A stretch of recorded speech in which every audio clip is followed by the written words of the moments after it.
Hello and welcome to the morning sports briefing here on Thursday, the 10th of September. Hi, I'm Paul and I'll be your host this morning. In the news today, the White Ferns quarantine, Scott Barrett aims for return in the Mitre 10 Cup, and the NRL is set to make salary cuts.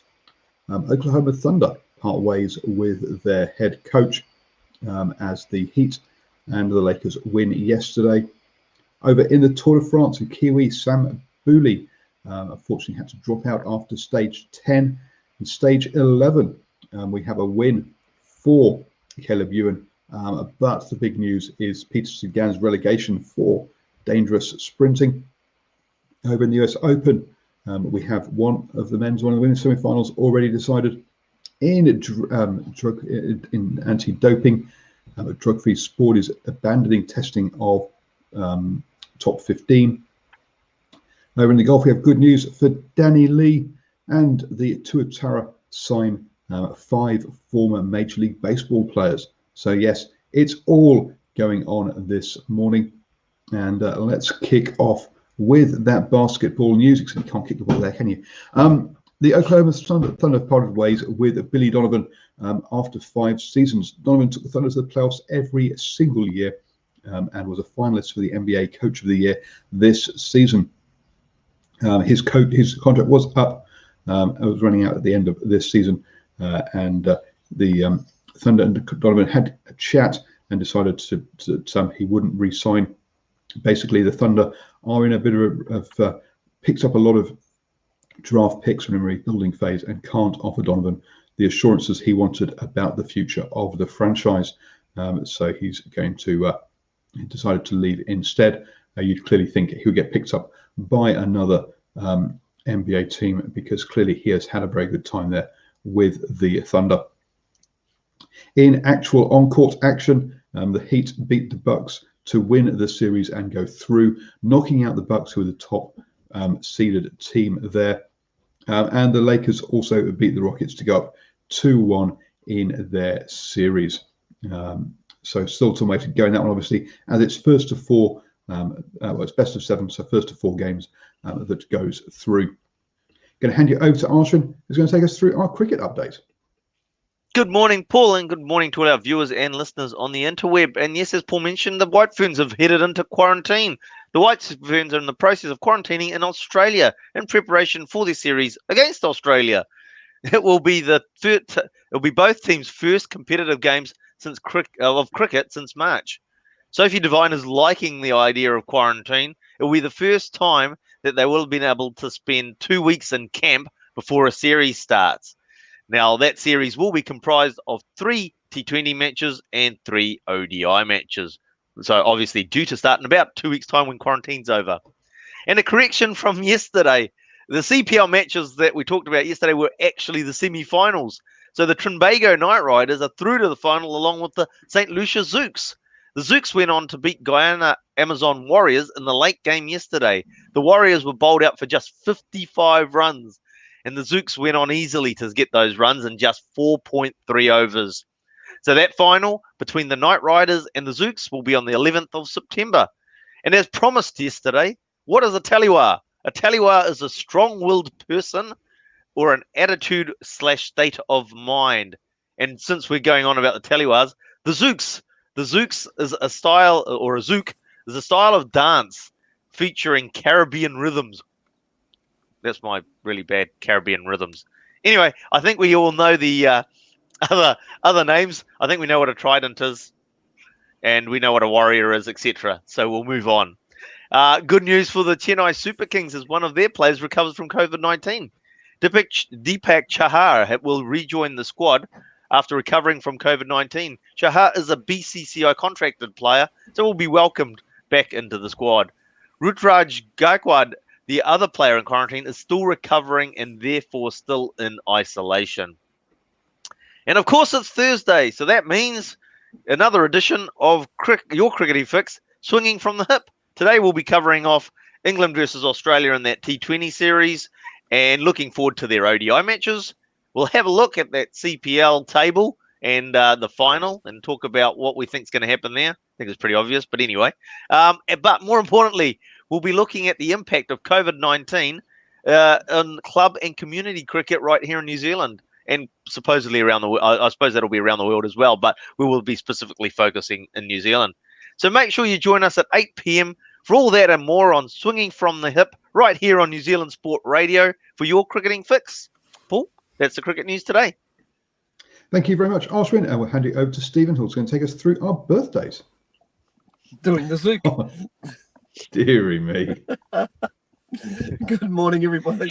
Welcome to New Zealand Sport Radio. I hope you are going to have a great day. And birthdays today, an open side flanker who did well to play 36 tests for the All Blacks, given that he sat behind one Richie McCaw. Also, the man that they called Posty because he always delivered. And finally, a New Zealand cyclist who rode in 5 Olympic Games and completed 11 Grand Tours, and that's where we start this morning. Greg Henderson, born this day, the 10th of September, 1976, in Dunedin, is I think he's a former professional track and road cyclist who last rode for United Healthcare. Now, his career included winning 15-kilometre 9.3 scratch race at the 2000 World Championships, and in road cycling, winning the points competition at the Tour de Georgia in 2005 and 2008. He also rode in, as I previously said, in 5 Olympic Games and competed in 11 Grand Tours. He also competed in 4 Olympic Games and was a 4-time medalist, including gold in the points race in 2002. Very celebrated cyclist Greg Henderson. Moving right along, Craig Innis, born this day, the 10th of September, 1969, in New Plymouth, was a former professional rugby league and rugby union player. He had a very successful career, which saw him represent his country in both codes. He started in rugby, but switched to league in the early to mid-90s. I recall he also played for Manly in rugby league. I might have to just check on that. I'm not 100% sure, but that could be right. Can't always believe what you get off Google these days, but that's the man at Posty, Craig Innis. He always delivered. And finally, born this day, the 10th of September, 1976, in Hamilton. See, we're actually doing the regions today. It's crazy. Marty Holler was obviously born in Hamilton. He's a New Zealand Rugby Union player who recently played for Ospreys, but he also played most of his rugby for the Waikato provincial team and the Chiefs Super franchise. Now, he was kept 36 times for the All Blacks, which is the national team. Everybody knows that. Now, his contribution was always blocked by the emergence of Richie McCaw. So to get in that many test matches was very impressive. Known as a really good tackler and also good over the ball. He was a very, very versatile player. I think probably his claim to fame was he was instrumental in the New Zealand Māoris' defeat of the British and Irish Lions during the 2005 tour at his home ground, Waikato Stadium. He actually played on the unfamiliar position of blindside flanker for that particular game. But that's definitely something to hang on to. Once he'd done his dash in New Zealand, he headed over to Britain and he played for Ospreys. That's our birthday today. I'll be back shortly with league news. Thank you very much, Stephen. And we'll move on to the cycling. And in the Tour de France, unfortunately on stage 10, which was, we had some, there were crosswinds, which caused the peloton to split up, which meant all the riders were trying to get to the front, and that led to a lot of crashes. Unfortunately, Kiwi Sambuli was involved in one of those crashes and fractured his wrist, and so unfortunately he is now out of the Tour de France. On stage 11, which was last night, Caleb Ewan picked up his second stage win of the Tour. He was ahead of Sam Bennett, obviously, who won yesterday, and Wout van Aert, who has also picked up 2 wins this Tour. Peter Sagan did cross the line second, but because he'd ridden into Wout van Aert during the sprint, he was relegated down and lost his place. So Peter Sagan's, who is the 7-time green jersey champion to point jersey champion, and was going for that again this year. And clearly, his attempts at that will have taken a big hit, as he'll have lost ground to Sam Bennett in that competition due to that relegation. So, congratulations to Caleb on his second stage win in the overall classification. There was no reported changes. I've not had a chance yet to watch the stage, but so any extra details we'll bring you tomorrow. Remember, the morning sports briefing comes to you at 7 a.m. every single morning of the week. That's right, 7 days a week. So do join us for that. Just don't forget to follow New Zealand Sports Radio on our Facebook page. Now I'm going to hand you back to Stephen for the sport that just keeps on giving. It's our NRL update. And when he takes himself off mute, we'll be up to speed. Not a lot of news around this morning, Paul, but there are two important stories. The NRL salary set to be cut, and also we'll preview our first game of round 18 in the NRL. But we start with this particular story this morning. The NRL has proposed to keep the top 30 roster system amid fears that up to 100 players could be lost to the game due to smaller squad sizes, although players will have to take a pay cut of around 10% next year. The NRL held a meeting with the 16 chief executives yesterday, reports the Sydney Morning Herald said, to go through how the players will be contracted for the 2021 season and the knock-on effects of COVID-19. Fears that the current top 30 system for each team could be reduced by as many as 5 spots as a cost-cutting exercise to keep the balance out of some money lost because of the shutdown and the lack of fans. However, the NRL has instead opted to keep the system the same, conscious that such a big change so late in the current season would not give the clubs the necessary time to adjust.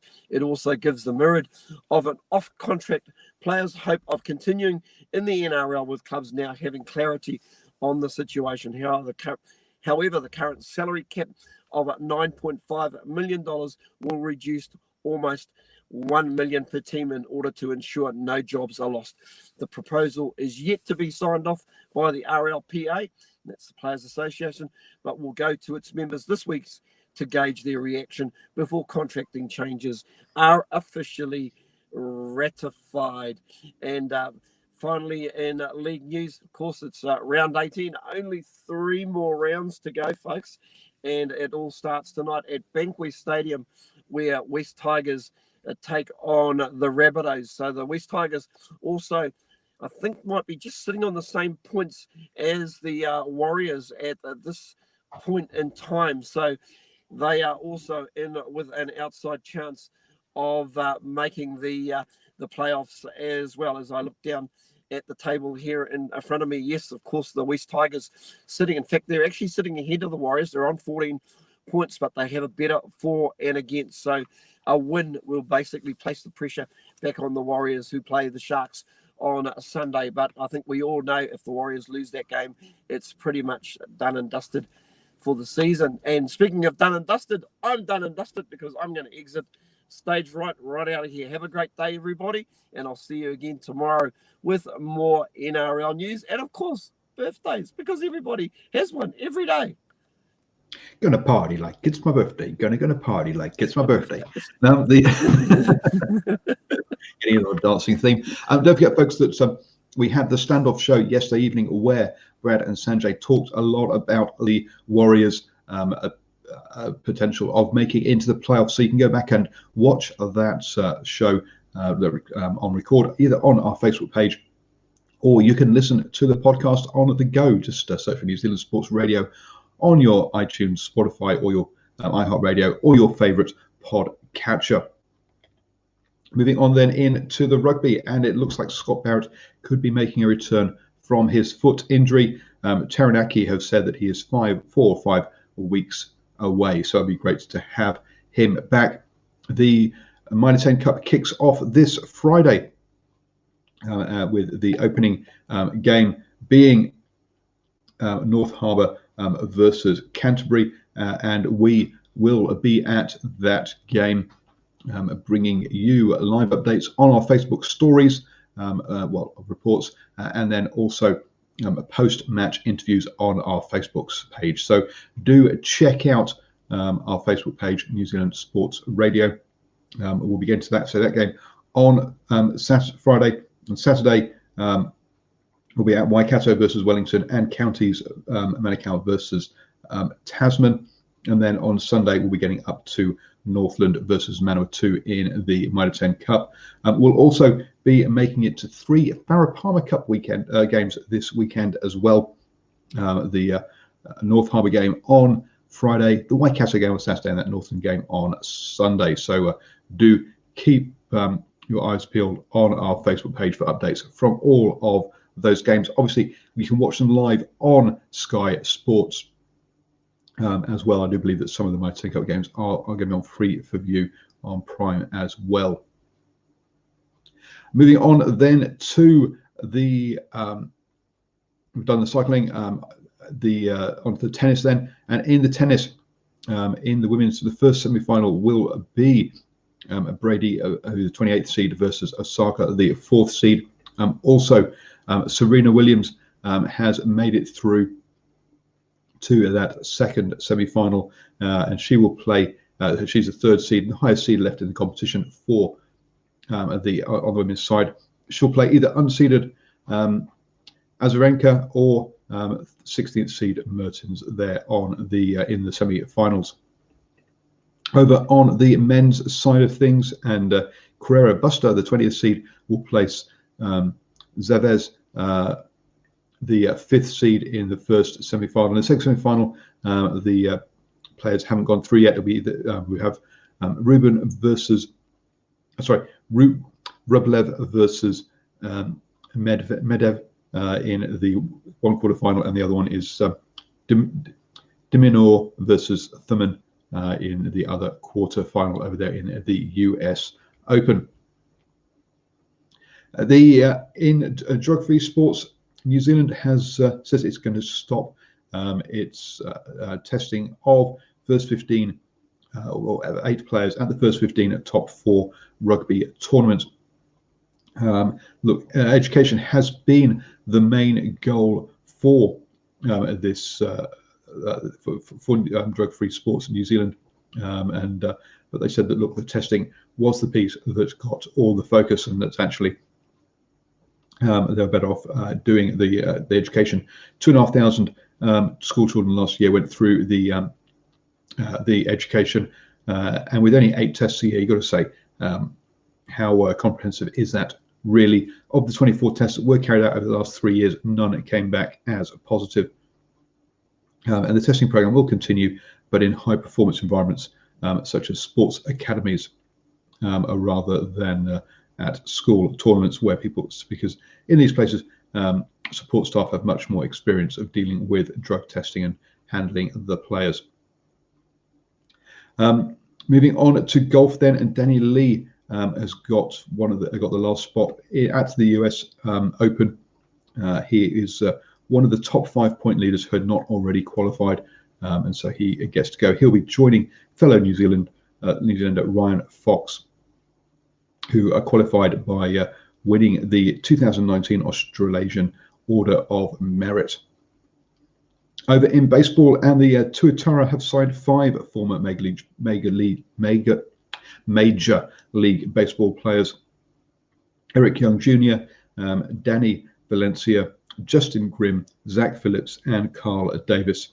With the minor league baseball having not taken place in the USA, the ABL is one of the best opportunities for these players to show they've still got it and to find themselves major league contracts. And so hence that's what has meant that the higher quality of players at the Tuatara have been able to attract this season. So all those 5 are looking at putting in some good performances and trying to gain themselves Major League Baseball contracts again. They all come with good experience, a lot of them in their 30s. So also they'll be able to help mentor, help lead the other players in the Tuatara as well. So looking forward to a good season, a good competitive ABL season coming up, whatever format it might have to take due to COVID restrictions. You have now started your day the best way, up to speed with all of the important sports news. Don't forget to join us at 7 a.m. tomorrow morning, because yes, that's right, the morning sports briefing comes to you at 7 a.m. 7 days a week, every single morning, here on New Zealand Sports Radio.